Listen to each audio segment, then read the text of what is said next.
There is a quiet power that awakens within you the moment you decide to put God first.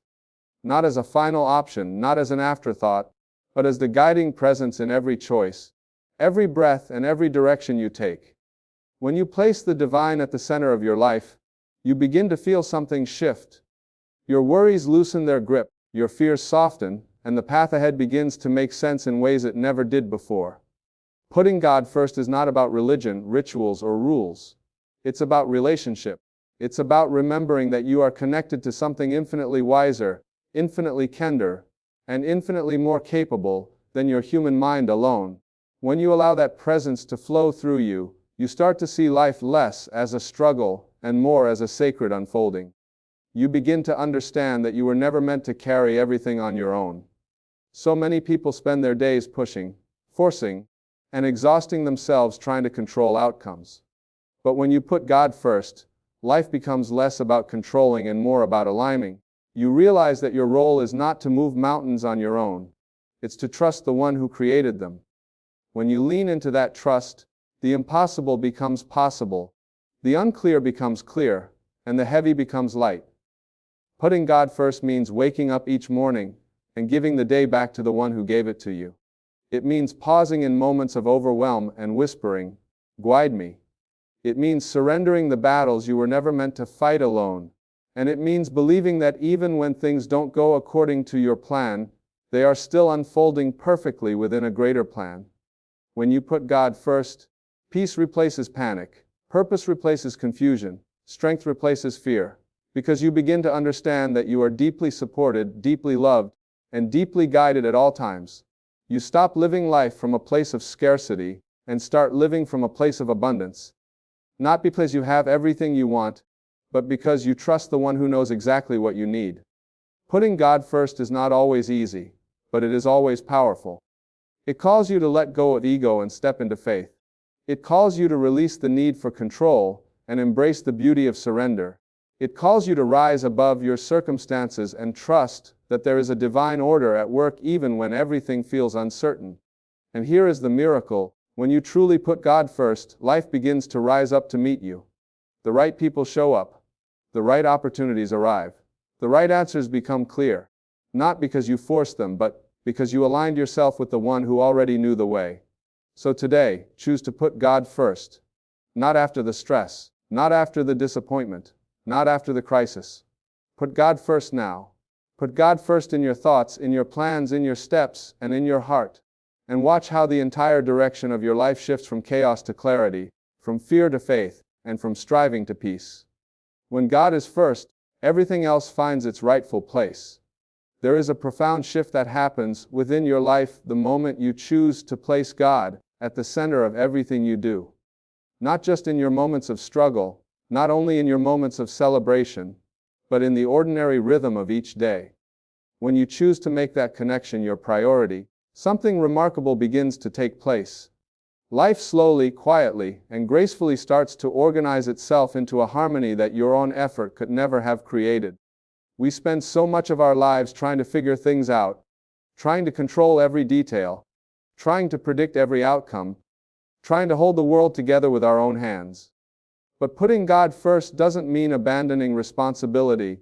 It means releasing the illusion that you must carry everything alone. It means understanding that there is a higher order, a divine intelligence guiding you, supporting you, and making a way even when you cannot see one. When you put God first, you step into alignment with that wisdom. You stop fighting the current and start flowing with it. Decisions become clearer not because you suddenly know more, but because you're no longer thinking from a place of fear or confusion. You're thinking from a place of connection. Putting God first means acknowledging that there is a deeper purpose behind every event, even the ones you don't like or understand. It is recognizing that challenges are not punishments. They are invitations. Invitations to grow, to trust, to become stronger, to deepen your faith. When you make the divine your priority, you begin to see everything as meaningful rather than random. You start to realize that life is not happening to you. It is happening for you.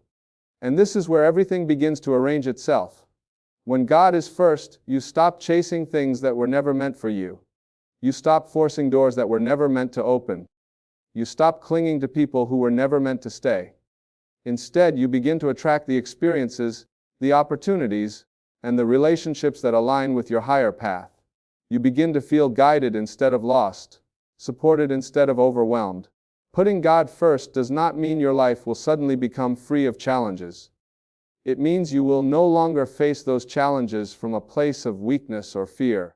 You will face them with a quiet inner strength, a sense of calm, a confidence that you are not walking alone. And from that place you make better choices. You see more clearly. You rise more steadily. When your priorities are aligned with the divine, your life takes on a new kind of order, an order rooted in purpose rather than pressure.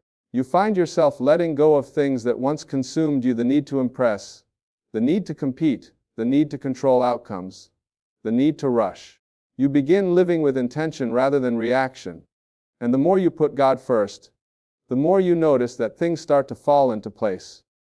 Not because you forced them, but because you trusted them. Not because you pushed harder, but because you surrendered deeper. Relationships begin to shift. Some strengthen, some fade, and some transform. You start gravitating toward people who encourage your growth, rather than those who drain your energy. You become more patient with others, more forgiving, more compassionate, because you understand that everyone is on their own spiritual journey, learning their own lessons. Your inner world begins to shift too. You start experiencing peace in moments where you once felt panic. You start feeling gratitude where you once felt lack. You start noticing blessings you previously overlooked, because you were too distracted by the noise of the world. And slowly, the outer world mirrors that inner transformation. Putting God first means allowing your life to be shaped by a calling rather than by circumstances. It means allowing the divine to lead where logic would never dare to go. It means trusting in possibilities bigger than anything your own mind could create. There will be moments where you don't understand the timing, moments where things seem delayed, where answers feel distant, where progress appears slow. But when God is first, you learn that delays are not denials, they are preparations. They are moments of realignment, moments where the foundations of your next blessing are quietly being laid. Everything in your life gains clarity, purpose, and direction when God is the center. Your dreams become more meaningful, your goals become more rooted, and your actions become more intentional. You stop asking, "How will this happen?" and start saying, "Guide me toward what is meant for me." And that simple shift unlocks peace more powerful than any external achievement ever could. So putting God first is not a ritual, not a rule, not a duty. It is a way of living, a way of breathing, a way of surrendering, a way of trusting, a way of aligning. And when you live this way, everything else, absolutely everything else, begins to organize itself into the meaningful, purposeful, beautiful order it was always meant to have. There is a quiet truth that becomes clearer the more you walk through life, no matter how much you hustle, push, and strive. There are certain doors that simply will not open through effort alone. You can tire yourself out, work yourself to exhaustion, convince yourself that more pressure will produce more progress. But real breakthroughs, the ones that shift your entire life, rarely come from force. They come from alignment. They come from connection. They come from allowing the divine to work through you, rather than trying to make everything happen by yourself. Inner alignment is not about doing more. It is about becoming more. It is about strengthening your connection with the presence that guides you, supports you, and fills your life with meaning. When you align yourself with the divine, you stop acting out of fear and begin acting out of purpose. You stop chasing things that drain your spirit and start moving toward things that nourish your soul. You stop living from the outside in and begin living from the inside out. When your inner world is aligned with the divine, life begins to unfold in ways that surprise you. Opportunities you never imagined begin to surface. People who can help you appear at the right time. Ideas flow more naturally. Solutions that once seemed impossible suddenly present themselves with clarity and ease. This doesn't happen because you have become luckier. It happens because you have become aligned. Think of a radio. When it is slightly off the right frequency, the sound is full of static. You can hear bits and pieces, but nothing is clear. But when you tune it just a little, just a small adjustment, the entire message comes through with perfect clarity. Life works the same way. When your inner world is filled with noise, fear, pressure, anxiety, doubt, you cannot hear divine guidance clearly. But when you tune your heart to a higher frequency, when you align yourself with faith, peace, and trust, clarity replaces chaos. You begin to hear where to go, what to do, and who to become. Inner alignment is not complicated. It begins with stillness. It begins with listening. It begins with releasing the belief that you must figure everything out on your own. The divine speaks most clearly when your mind is quiet and your heart is open. You cannot hear direction while you are busy trying to control everything. But the moment you step back, breathe deeply, and say, "Guide me," you open a door within yourself, and that inner door opens outer doors. When effort alone leads your life, you may achieve things, but they will often feel heavy, stressful, or short-lived. But when alignment leads your life, the things you achieve carry meaning, joy, and flow. You stop climbing uphill battles that were never meant to be yours and start walking paths that feel natural, peaceful, and guided. Inner alignment with the divine also brings a profound shift in confidence.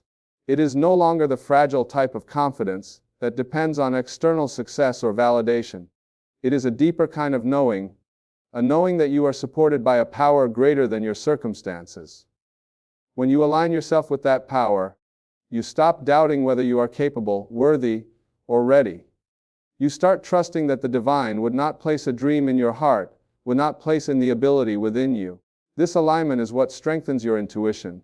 It sharpens your awareness. It brings people, ideas, and opportunities into your life because you are operating on a higher frequency.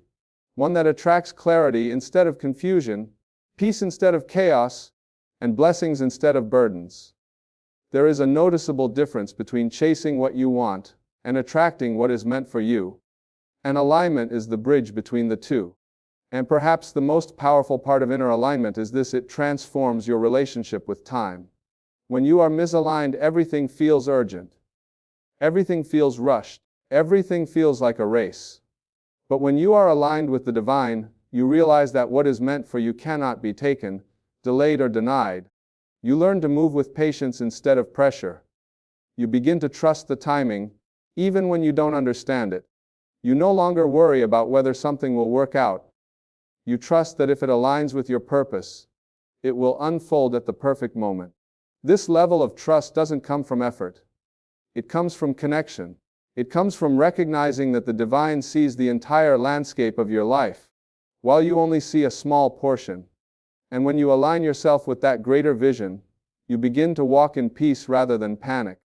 Inner alignment with the divine is not about escaping effort. It is about elevating it. It is about bringing your actions into harmony with your purpose. It is about choosing inspiration over desperation. It is about moving with guidance rather than guessing. And the moment you align yourself within, the world around you begins to shift. Doors open that you never could have forced. Paths appear that your effort alone could not have paved. People arrive who your strength alone could not have reached. You begin to witness the beautiful truth that when you align with the divine, life moves in your favor. Not because you pushed harder, but because you tuned yourself to a higher source of direction. This is the power of alignment. This is the power of connection. This is the power of letting the divine lead your steps. There is a weight many people carry without realizing it. The weight of trying to control everything. The weight of believing that every outcome depends entirely on their strength, their strategy, their timing, their decisions. This burden becomes so familiar that it can feel normal, even necessary. But deep within, the soul knows a quieter truth: life was never meant to be lived under constant pressure. Life becomes lighter the moment you stop trying to force everything and begin trusting that there is a divine order orchestrating your steps. Surrender is not about giving up. It is about letting go. It is not about abandoning your goals. It is about releasing the belief that you must achieve them alone. Surrender means recognizing that there is a higher plan, one that sees farther than you can, one that understands the timing, the people, the lessons, and the opportunities far better than your human mind ever could. When you surrender control, you are not becoming passive, you are becoming aligned.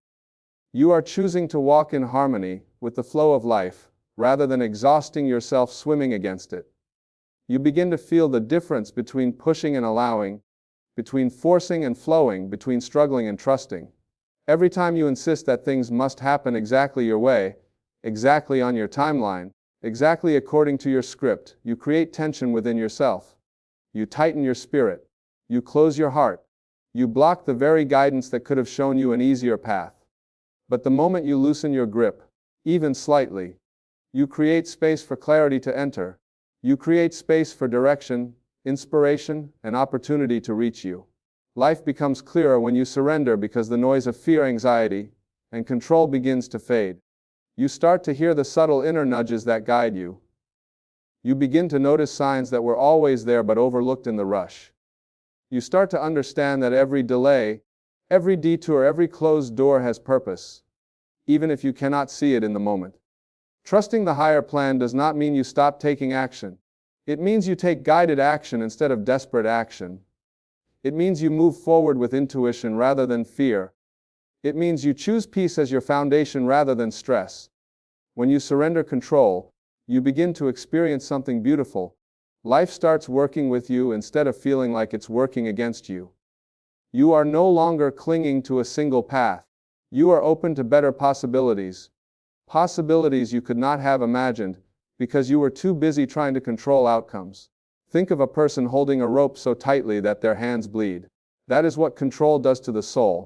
It strains, it restricts, it hurts. But once the hands open, the tension dissolves. The pain begins to heal. The energy can flow again. This is what surrender feels like. A gentle release, a quiet exhale, a return to peace. Surrender allows you to see that the things you thought you needed to force were never meant to be forced. The battles you fought alone were never meant to be fought alone. The setbacks you feared were often blessings in disguise. And the moments that felt like endings were actually beginnings preparing to unfold. Life becomes lighter when you trust the higher plan because you begin to understand that you are supported. You are guided. You are not alone in navigating the unknown. You begin to sense that there is a rhythm, a purpose, a wisdom flowing through your life, even when circumstances feel chaotic. When you trust the higher plan, you no longer panic when things don't go your way. Instead, you pause, you breathe, you reflect.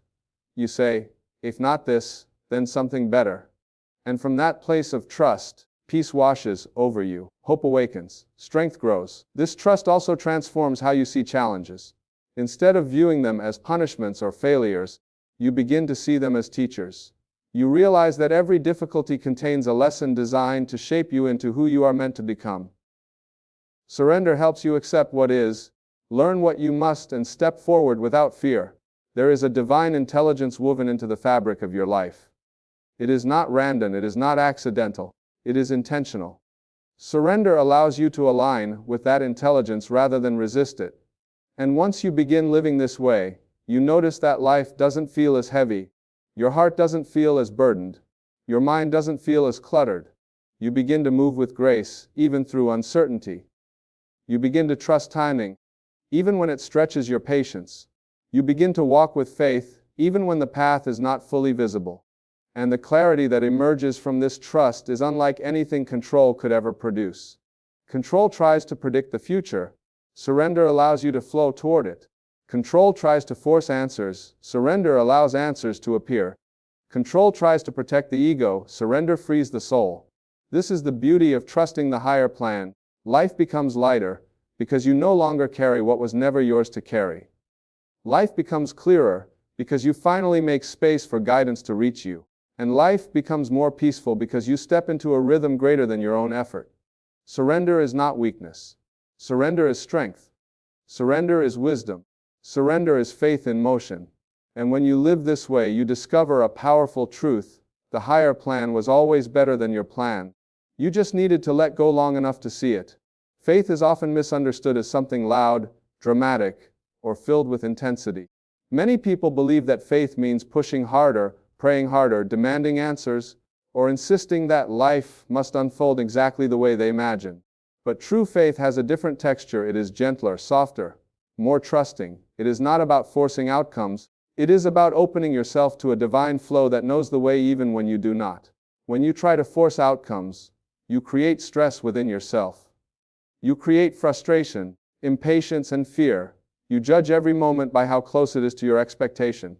You grip tightly to specific results, timelines, and details, believing that your mental blueprint is the only acceptable path. But life does not move according to pressure. It moves according to purpose. And purpose is always guided by a wisdom far greater than your own. Faith is allowing that wisdom to guide your steps, not just when things are easy, but especially when they are not. It is trusting that the path in front of you is unfolding exactly as it should, even when you cannot see what is coming next. Faith is not passive. It is active trust. It is choosing to believe in possibilities, even when the evidence has not yet appeared. When you allow God to guide your steps, you begin to move in a rhythm that feels natural rather than stressful. You stop forcing things that are not meant for you. You stop clinging to situations that have already served their purpose. You stop trying to control what you were never meant to control. Instead, you begin to walk with a sense of grace, an inner steadiness that comes from knowing you are being guided, protected, and directed. There is a sacred intelligence woven into the journey of your life. You are always being nudged, redirected, slowed down where needed, and aligned where necessary. But you can only sense these divine nudges when you soften your grip.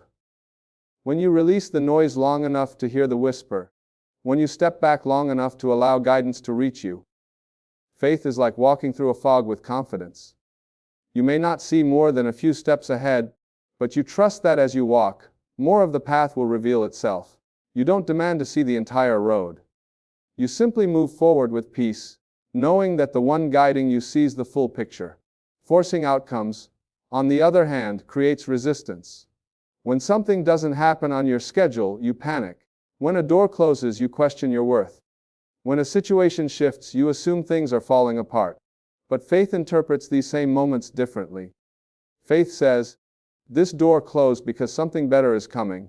Faith says, this delay is not a denial, it's preparation. Faith says, if it didn't work out that way, it wasn't meant to. Faith doesn't demand clarity, it trusts the process. Faith doesn't cling to rigid expectations, it stays open to better possibilities. Faith doesn't operate from fear, it operates from connection. Allowing God to guide your steps means moving through each day with a sense of openness. It means being willing to pause instead of rush. It means listening instead of forcing. It means choosing alignment over anxiety. And from this place, life begins to unfold with more harmony. You find yourself at the right places at the right times. You meet people who play meaningful roles in your journey. Opportunities appear in unexpected ways. Things that once felt blocked suddenly open with ease. This is not coincidence. This is what happens when you stop trying to control the entire map and allow yourself to be guided through it. Faith also transforms the way you see challenges. When outcomes do not match your expectations, instead of spiraling into fear, you lean into trust. You remind yourself that you are being guided toward something wiser than your own plan. You understand that what looks like loss may be protection. What looks like delay may be divine timing. What looks like uncertainty may be the beginning of transformation. When you allow God to guide your steps, you develop a stronger sense of inner peace. You stop feeling like you're running a race against time. You stop measuring your worth by your productivity. You stop comparing your journey with others. Instead, you start realizing that you are exactly where you need to be, learning what you need to learn, growing in the ways you need to grow. Faith gives you permission to breathe, to let go, to trust, to release your fear-based timelines and embrace divine timing. When you live this way, you step into a life that feels lighter. Not because everything becomes perfect, but because you are no longer carrying the heavy burden of control. There is a powerful truth hidden within this keynote: the outcomes meant for you will always find you. But they will not arrive through force.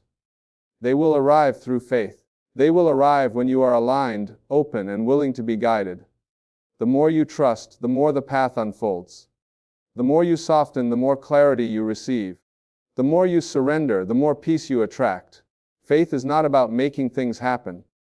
Faith is about allowing the right things to happen. Faith is not about pushing. Faith is about flowing. Faith is not about fear. Faith is about guidance. And when you learn to walk in that guidance, life becomes a journey of grace, one step, one moment, one divine nudge at a time. There are moments in life when the world feels heavy, so heavy that it becomes difficult to take the next step.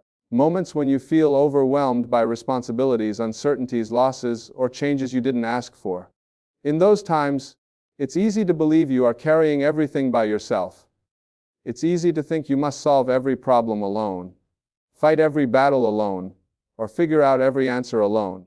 But the truth is far softer, far higher, and far more comforting than that. You were never meant to walk this life alone. There is a divine companionship surrounding you at all times, a presence that guides, supports, strengthens, and comforts you even when you forget it is there. When you remember this, something shifts. The weight you've been carrying begins to lift. The fear you've been holding begins to soften. The road that once felt uncertain becomes clearer. Not because the circumstances change instantly, but because your inner posture changes. You begin to walk with a different kind of strength, a strength rooted not in force, but in connection. Your greatest strength does not come from your physical abilities, your intelligence, or your determination. Though all of these things are valuable, your greatest strength comes from knowing that a divine presence walks beside you, ahead of you, and within you. It comes from remembering that you are supported by a power far greater than any challenge you will ever face. When you carry this awareness, you can step into situations with a sense of calm and trust that others may not understand. You move through uncertainty with courage. You face challenges with resilience. You endure storms with grace. When you forget that you are not alone, life feels like a constant uphill climb. Every problem looks bigger. Every obstacle feels heavier. Every delay looks like failure. But when you remember that God is walking with you, the climb becomes manageable, the obstacle becomes meaningful, and the delay becomes purposeful. You begin to see life not as a burden to survive, but as a guided journey filled with lessons, opportunities, and divine timing. Many people associate strength with independence, self-sufficiency, and doing everything on their own. But real strength is spiritual, not stubborn. Real strength is knowing when to stand tall, and knowing when to lean on a higher presence. Real strength is understanding that vulnerability does not make you weak, it makes you human. It is through vulnerability that divine support reaches you most deeply. Think about a child learning to walk. The child takes steps on their own, but their parent is always close, ready to catch, steady, encourage, or guide. The child is not thinking about falling or failing. They are simply moving forward, trusting that someone greater is there if they stumble. Life works the same way. You are walking, growing, learning, and stepping into new chapters, and at every moment, the divine is there. You may not always feel it, but it is there. You may not always hear guidance clearly, but it is there. You may not always see the full picture, but the presence is unchanging. When you remember that you are not alone, fear loses its voice. It may whisper, but it cannot control you. Worry may visit, but it cannot stay. Doubt may rise, but it cannot dictate your path. You begin to see fear as a feeling, not a fact. And because you feel supported, you take steps you once avoided. You make decisions you once feared. You move forward even when the outcome is uncertain, because you trust the one who walks with you. This awareness also transforms your relationships. When you know you are not alone, you stop seeking validation from others. You stop depending on people to fill spiritual gaps they were never meant to fill. You stop expecting others to rescue you or complete you. Instead, you become more grounded, more peaceful, and more capable of loving without fear of abandonment. You show up with authenticity rather than insecurity. You contribute instead of cling. You forgive more easily because you are anchored in something deeper than your own emotions. Knowing you are not alone also changes the way you face challenges. Instead of asking, "Why is this happening to me?" you begin to ask, "What is this teaching me?" Instead of panicking at every setback, you look for the lesson, the redirection, or the hidden blessing. You begin to see challenges as stepping stones rather than stumbling blocks. You recognize that every difficulty carries spiritual meaning, and you trust that you are guided through each one with purpose. There is immense strength in surrendering the illusion of isolation. Strength in acknowledging you need guidance. Strength in trusting divine support. Strength in walking with faith rather than fear. This kind of strength does not shout, it whispers. It does not push, it anchors. It does not demand attention. It glows quietly from within. And the more you walk with this awareness, the more you begin to notice the signs of divine presence all around you. You see it in moments of unexpected clarity. You feel it during quiet moments of peace. You sense it in the timing of events. You experience it in answers that arrive without effort. You witness it in coincidences that are too perfect to be accidents. You recognize it in the strength you didn't know you had. Your greatest strength is not your own. It is the strength of the one who walks with you. When you remember this, you rise differently. You move differently. You live differently. And you finally understand that you were never walking alone. Not for a single step.